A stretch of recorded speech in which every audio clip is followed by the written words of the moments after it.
Do I have my slides? That one, yeah, now you course, you can, yeah. Okay.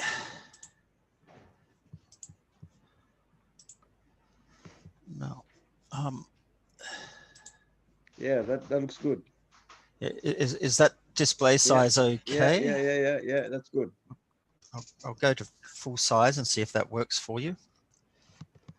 Okay. And just one moment, sorry. Okay, so I'm assuming you can see those slides there. And look, just to introduce the work we've been doing at Swinburne, over the last 2 years, the Information Systems for Social Impact Research Group, which is what I am part of, has been working with the Australian Somali community really to investigate the role that ICT might play in the development of national digital identity programs in Somalia. Now, we're not reinventing the wheel here. We know that there are much larger bodies than us working in this space, from the United Nations to the World Bank, to all the good work that's been happening in Somalia already. Really, we see our role as one of monitoring, evaluating, and being in a position to advise independently about what is taking place, and perhaps because of that, discuss the opportunity of where capabilities might be improved. So really the starting premise of our research has resided around two things. It's resided around the UN Sustainability Development Goal 16.9 and all that that entails in terms of providing a safe and secure legal identity for people. Also at the outset, when we began this work in 2018, we were kind of motivated by what we saw at that point in time as a forthcoming election and the importance of voter registration. Now, I have to say, really, at this point in time today, with all that Wari has said, also that really I need to acknowledge that registering a largely undocumented population in time for an election in the first quarter of next year is something that's just really not going to happen. And for me, in any case, as I've undertaken this work over the past 2 years, I have to stress that that election is not the important issue. From my perspective, how to provide a governance framework for trusted and secure identities that will help with the safe participation in every aspect of everyday life is really where we're starting to see the role of a national ID system. Okay, I'm just trying to go forward in slides here. Have I moved on to my next slide? If somebody could let me know. No, no, you're still on the first one. So this is, I'm just I'm not going to sure how. try doing it from this view. If everybody's still seeing my Yep, yep, slides, then yeah, yeah, that's good. okay. Yeah, that's good. So I'm on Yeah. to the second slide. You can see that. I apologize for the technology and my experience of it. Look, we are also looking more broadly than Somalia to inform our research, and with 51 of 54 African countries currently implementing or having implemented national digital ID programs across recent years, I think it's kind of worth noting that we are in the middle of a generational shift in the role that technology seems to be playing in processes of citizenry and in democratization broadly. And I think this is significant. We are at a point in time where ICT has become part of the socio-economic and political systems in ways that it hasn't been before. Now, last year, when we ran our annual symposium face-to-face, we spoke to both members of the elder community who were there in attendance and with some of the youth to explore what they saw as some of the more important issues in a national digital identity scheme. And we're still doing that analysis, but what came forward to start with there was sort of a confirmation of what's often recognised as some of the key benefits of a national ID scheme in terms of providing recognition of citizenship through national identity, in terms of supporting economic identity, and in terms even of that idea that because we have a national digital identity program, we are sort of becoming a robust member state, if you like, open for business with the rest of the world. So these were all key points coming forward from, the Australian Somali community about some of the significant values in moving towards a national digital identity scheme.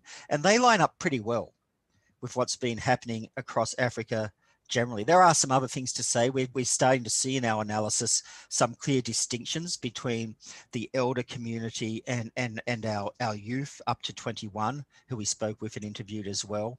Just to give you an example, the youth had a far stronger interest in democratization generally, whereas we did note that with the elder community, issues that have been there and necessary for the last 20 years around repatriation and other concerns still influence the conversation broadly.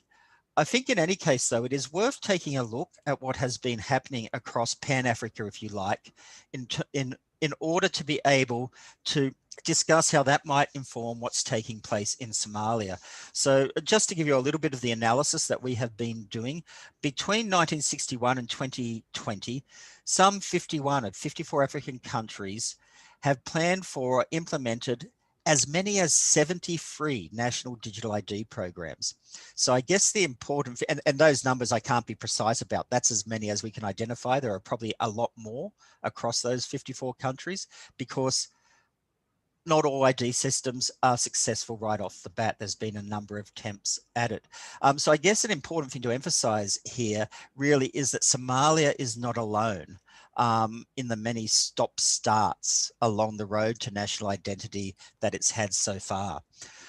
While 33 of the countries we reviewed had one identifiable national ID program in development or implemented, as many as 18 of the countries that we reviewed had multiple implementations extending decades. And what the evidence shows is clearly that while national ID programs are often presented as technical and administrative projects, really what's taking place is that the design and the development of a national ID programs are deeply ingrained in the social, political systems and agendas at play at any point in time. In our examination of the National Digital Identity Program timelines, only 11 of the programs were started in the 30-year period between 1961 and 1991. The arrival of those national ID programs really corresponded to independence and freedom as those countries moved from colonial rule. And for us, what this demonstrates really is the significant role that national ID programs are beginning to play, at least symbolically, if not practically, in creating citizenship and the rights of citizens. 62 programs that we looked at took place between 1992 and 2020. Now, what's important here is that 52 of these programs actually took place between 2001 and 2019. That is 52 active programs between 2001 and 2019. And to my mind, what this demonstrates is just as the global expansion of the internet and ICT is taking place across the 2000s, so do we see a change in the pace and shape of identity management systems. And, from our perspective, this is an area of important continuing research because we can examine that change to really start to ask what kind of ICT capabilities support and underline the development of a good national ID program. Also interesting in the period 2010 to 2020 has been the growing shift to multi-factor identification systems, especially those that are adding biometric data to more traditional physical credentials, including an increasing number of programs across Africa that are requiring 2 or more biometric units of information.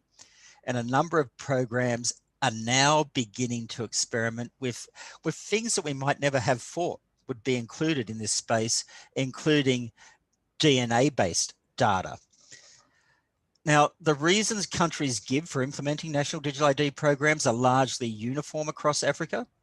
While elections are often seen as an impetus, far more important and presented far more often are just the need for foundational records to support citizenship. And straight away then, after those foundational records, of course, comes the functional uses that we can put foundational records to in terms of salary payment, taxes, land management, health, and so on.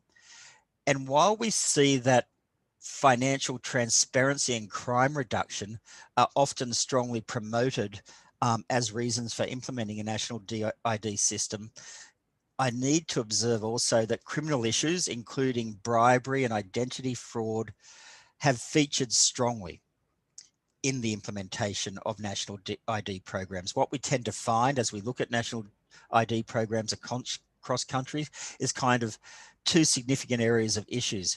At the point of public end users, the people who are taking hold of their identity for the first time, we often see that simple bribery in terms of the sale or purchase of ID is common and continues. Sometimes ID programs are required for things like the acquisition of food programs, and environments like that become sort of ripe for a black market of sale and purchase of ID, if you like. On the higher end, at governmental and agency level, we're also seeing across programs that levels of fraud and bribery have taken place. And this does involve corruption and big business and is at issue. And I guess it leads me to ask, really, if this then in the implementation of national ID programs is about balancing risk and benefits. But I actually think that's the wrong question to ask, and it's the wrong approach to take to start to see ID programs as this trade-off between risk and benefits. What we really need to be asking is what national capabilities are required for the effective implementation and long-term maintenance of sustainable, secure, and safe ID. And that's really where our work around capabilities frameworks have been taken place. Now, look, I'm sorry to report that although I think Somalia has been working towards trying to establish strong ID systems for the country for a long time, right across the period, certainly 2000 to 2012, on the international scale, even in the United Nations records, the attempts that Somalia has made towards national ID are really just not recognized, particularly in that period, 2002 to 2012. And we know, and I know many of you will have experienced difficulties in using a Somali passport, for example, to travel the world.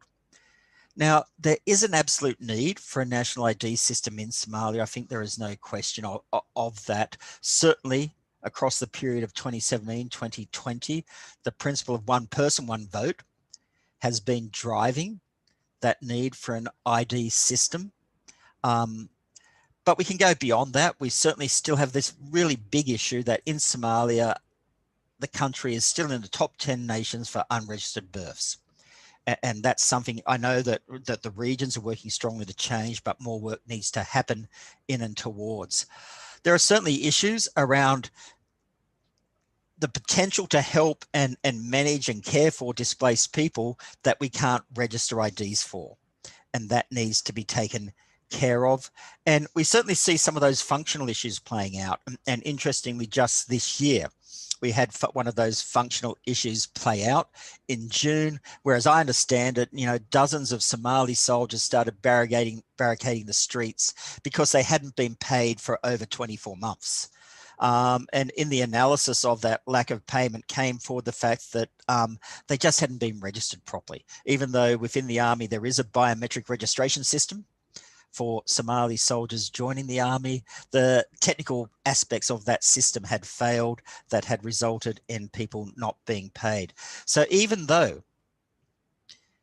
Somalia is moving along this timeline between 2013 to 2021 to establish an ID system, and that ID system is being driven largely right to this point by voter registration and the National Independent Electoral Commission's role in helping establish that voter registration.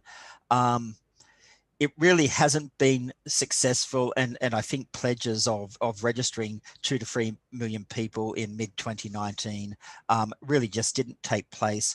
And I'm completely in line with President Ware today when he says we cannot wait a single day in going to one person, one vote for 2024.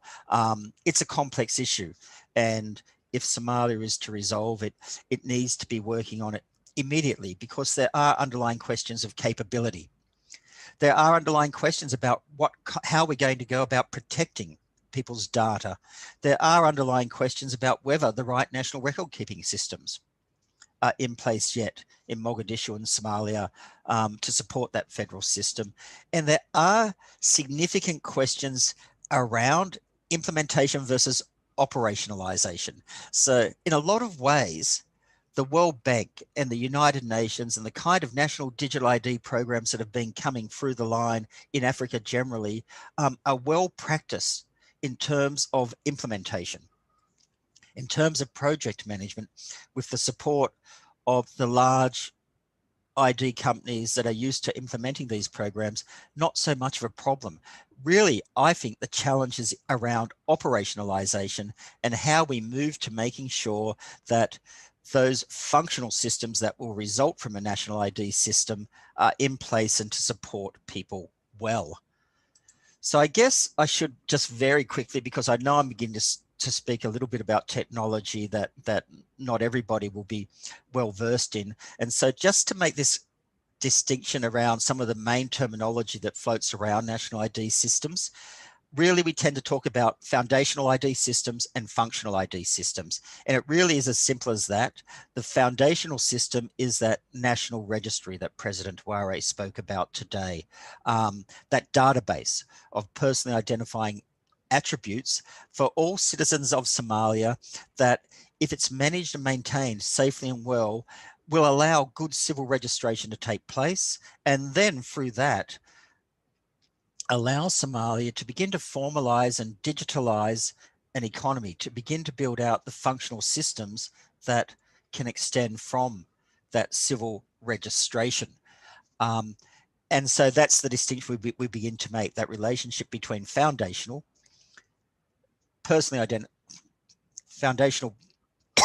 excuse me, personally identifiable attributes through to functional systems.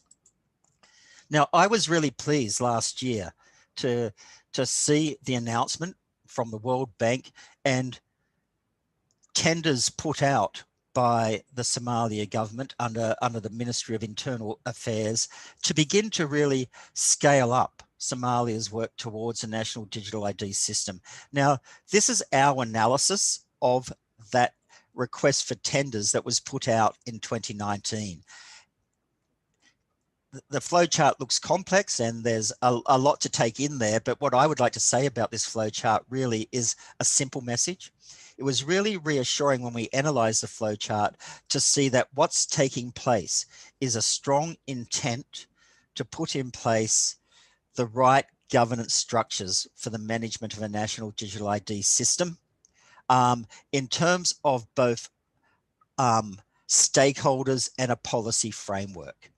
And that's really what the request for tender did last year that I think is significant insofar as it put forward a model where the Ministry of Internal Affairs would lead an interim ID task force that would itself result in an independent ID authority for Somalia. And I think that independence is critical, although we need to ask questions about what kind of parliamentary organisational oversight might take place and what kind of relationship to other ministries might take place. The other thing I liked about that presentation of a request for tenders last year is that it didn't prioritise voter registration.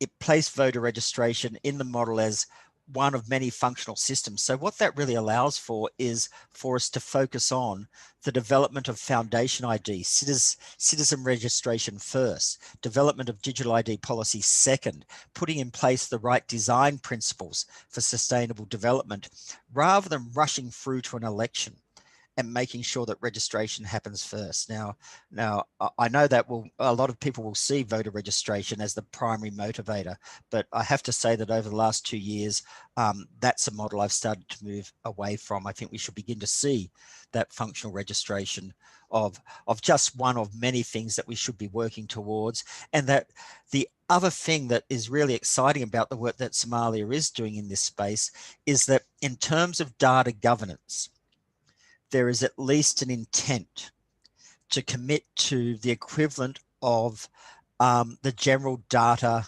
privacy principles as established in the European Union, insofar as by developing principles for ID for sustainable development, what we're really talking about is an ID system that needs to be fair and lawful. It needs to be inclusive and non-discriminatory. It can't be used to exclude people from access to the rights of citizenship. It needs to ensure good data protection and good privacy, incorporating consent and incorporating all the right privacy by design and cyber and information security provisions around the systems that are developed to ensure that those systems are safe and secure, and to ensure that the information in them is accurate, specific for purpose, and used no longer than it's needed. Now, I hope as you look down this list of data governance principles, is, if you like, you begin to see a little bit of what I see, which is in terms of working for those principles for ID and sustainable development, it's a pretty big challenge. It does ask questions of what's in place now to support fair and lawful inclusive systems, well-protected systems, accurate systems, safe and secure systems, meeting international standards with the right technical components in place is a huge challenge. It's a particularly huge challenge when we extend out to say, well, what's the relationship? What's the level of maturity between the development of this national ID authority and the kinds of other ministries and functional government areas it will need to interact with to achieve good functional systems for the benefits of Somali people while remaining safe and secure. I think these are big questions. These are the big questions for, I think, 2020, 2024. These are the reasons why we can't wait a single day in terms of devoting a lot of energy into this space. Now, just to stay on the idea of whether we should drive by national registration for or national registration for voting and elections, I guess my starting point in thinking about that is really what took place in Somaliland in 2017, where there was, I think, in terms of a lot of resources poured into it, a fairly successful biometric voter registration system implemented for the purposes of that election. Some 800,000 voters were registered, and it was successful insofar as it reduced some of the voter fraud that people had talked about taking place beforehand by reducing the kind of number of duplicate voters registered in the system and moving more towards a one person, one vote model for Somaliland in 2017. Reportedly, some 200,000 fraudulent records were removed from the roll at that point in time. And great, it was successful. But here's my problem with it. And this is not according to me, this is according to the World Bank.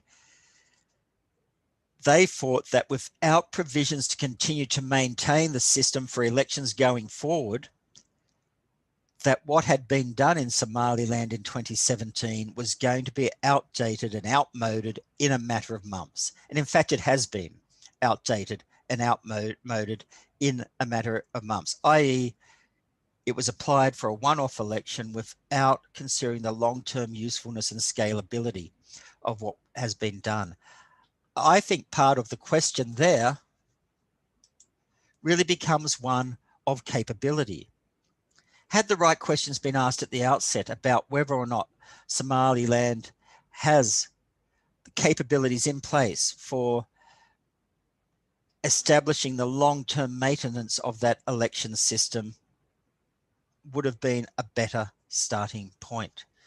This is really the kind of work that we are moving towards with Somalia. As I said, we don't want to reinvent the world, redo work that other people are doing, but we think we can, by continuing to monitor, evaluate, and advise, begin to point towards the development of a knowledge framework that allows us to look at what's working well across other countries in Africa, what can work well in Somalia, what kind of assessments can we undertake to identify the right conditions for the implementation of the right characteristics, the right resources, and the right education, to continue to comment on and contribute to sort of a technology assessment framework that allows a robust system to be put in place going forward.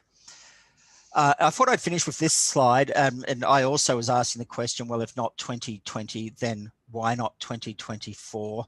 And noting there that this photograph that I have on this slide is a photograph of the registration of 6 parties by the National Independent Election Commission back 2 months ago, September, October. And interestingly, as those parties were registered, I think nobody was in any doubt, because the speech that was made to them was, let's see what we can do as new parties in the Somali system for 2024. Thank you, and I'll